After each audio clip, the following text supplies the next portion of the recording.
Welcome to Reservations for One with Bills. I am Bills.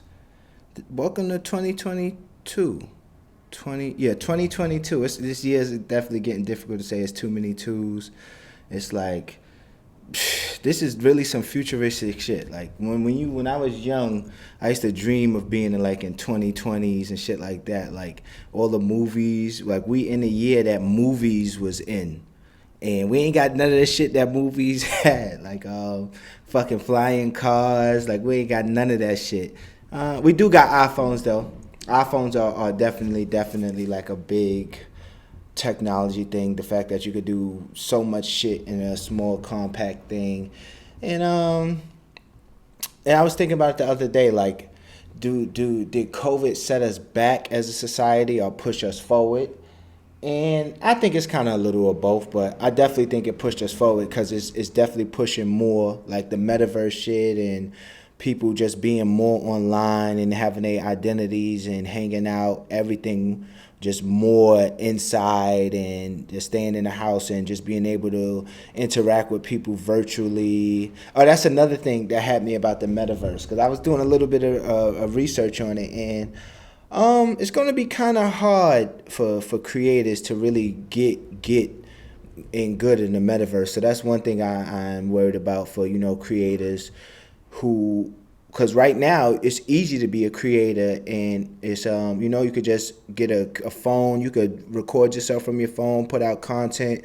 So right now it's very easy to be a creator, and it's helped a lot of people become entrepreneurs because how easy it is to just create from your phone and just put it out on YouTube and put it out on social media and it spread. And I think with the metaverse, that's kind of going to be hindered a little bit because some of the stuff that I was looking at with the metaverse, it's kind of expensive to get shit, like to get your shit in the metaverse and get it like the quality you need for the metaverse. So I hope that creatives, like there's tools that'll help creatives who are independent creators who just do everything for themselves to get into the metaverse a little bit easier. So it's one thing we got to be wary about.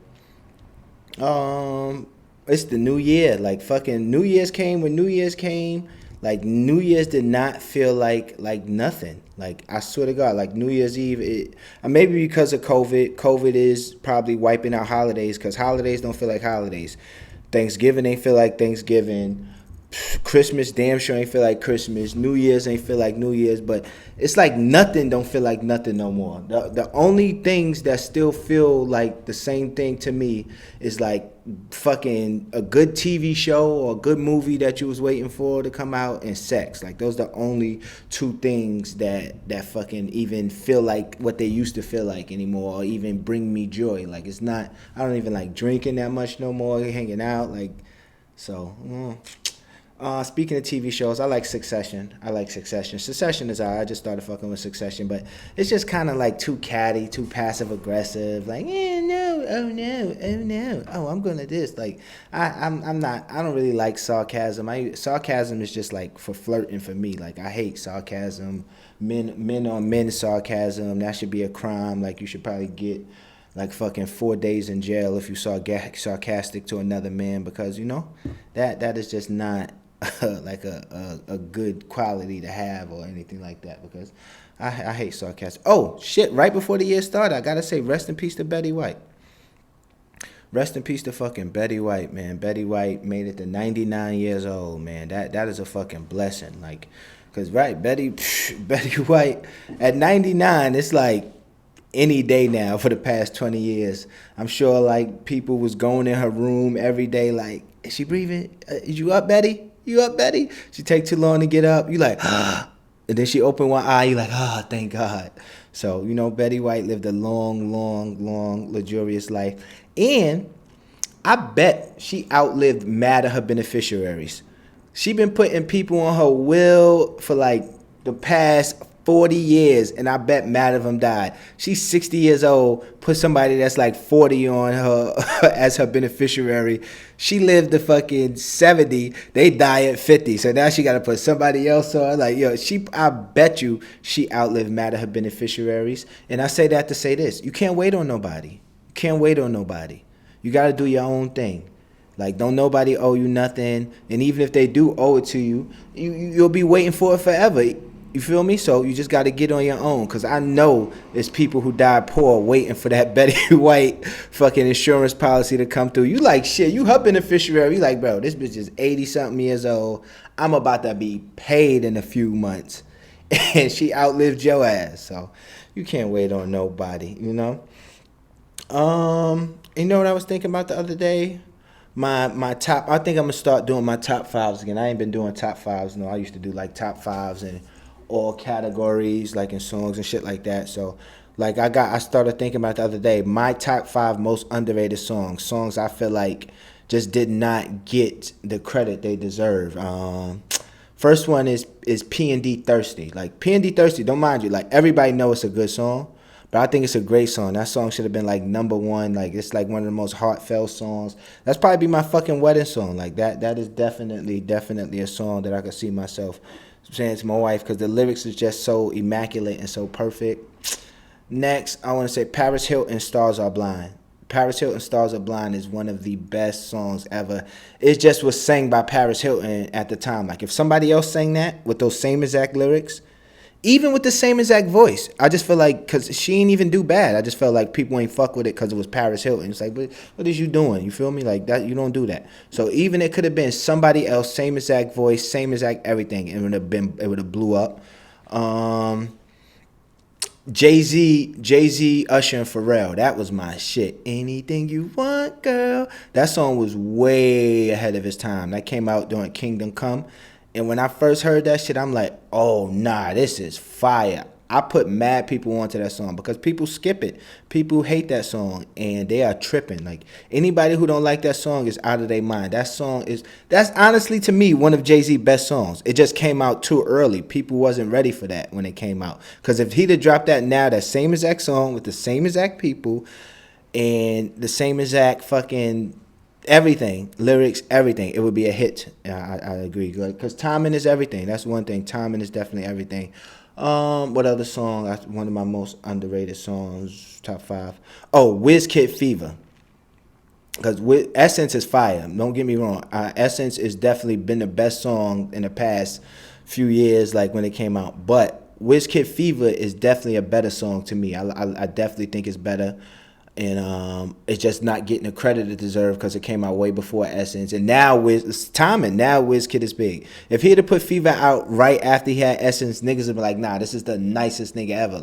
Some after we heard Essence, we went back and listened to some of his other songs. Like, oh, this guy is good. But if that would have came out after, he'd have been the nicest ever.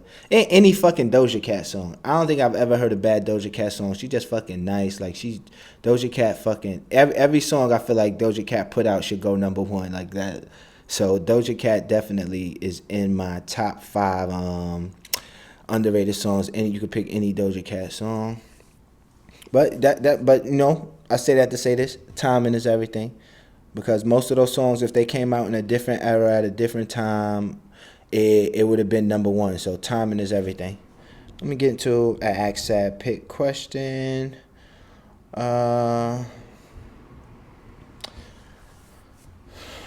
Bills, I see you tweet about being lonely and wanting to get married. Do you really want to get into a relationship, or are you just saying it for Twitter? I really, really, really, really want to get into a relationship, and it's honestly past the point of a want. It's like more of a need now because I've been ordering mad shit, and I be either ordering shit I don't need or my wrong size, like shit that don't fit me.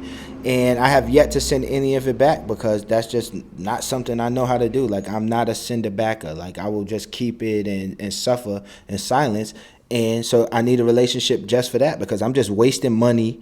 Because I literally brought two of the same sweaters and just trying to find somebody to give it to. Like, yo, fuck, I'm going to get this to somebody. Just because I don't want to send it back. I don't know why I got a problem with sending stuff back. It's just like, it's just so nerve-wracking to me. So I definitely need a girlfriend to do stuff like that for me.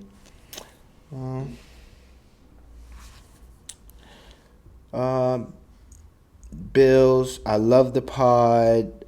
I got put onto your old Twitter. Do you miss the way Twitter used to be? I would say yes and no. Cause Twitter was too lawless. Twitter was fucking lawless. You could do, but that's why so much people got in trouble. Like I got in trouble early on Twitter. I lost an opportunity because some of the stuff that I was saying and it tweeted and shit like that. Like I had a business opportunity, and this was before people was sending it to them. They just checked my shit and was like, "Whoa!" And I don't even think it was a tweet from me. Like, cause back then on Twitter, when Twitter first was started, you would tweet from somebody else's phone. Like me and a couple of other famous Twitter people back then, we would be switching names, like tweet from each other names, tweet the wildest thing we could tweet. I think I got in trouble for something somebody else tweeted from my name. And I was like, cause I never even said that. And I was like, fuck, I forgot we used to do that. Cause it was a couple years after that. So I don't. Yeah, but that was too lawless. Nobody need to live that lawless. So no, I kind of don't miss the old Twitter, but I do. I do kind of miss it because in the moment, like in hindsight, it was so much fun. Like in that moment, because I could never do that again or be that type of person again where I just do and say whatever I want. Because I've matured and I've realized, that kind of a lot of things was hurtful, even though we didn't mean nothing by it. But in the moment. At the moment, like myself in that moment, I enjoyed the fuck out of it. So, yeah, this has been a quick episode of Reservations for One with Bills. You can follow me at Sad Pit on Instagram, Bbillions on Twitter. Make sure you check out Saturday Shop on Twitter, and Saturday on Instagram, and Saturday.com for the new merch. Mind you, it's January now. We'll be opening the store in February in Brooklyn finally. So everybody come out. Make sure you look out for that. I'll be sending out invites for the release party we have. We're gonna have something small at the store. Then we're gonna fucking go to a bar and just get fucking drunk all fucking night. Unhappy hour, Alright, I'm out.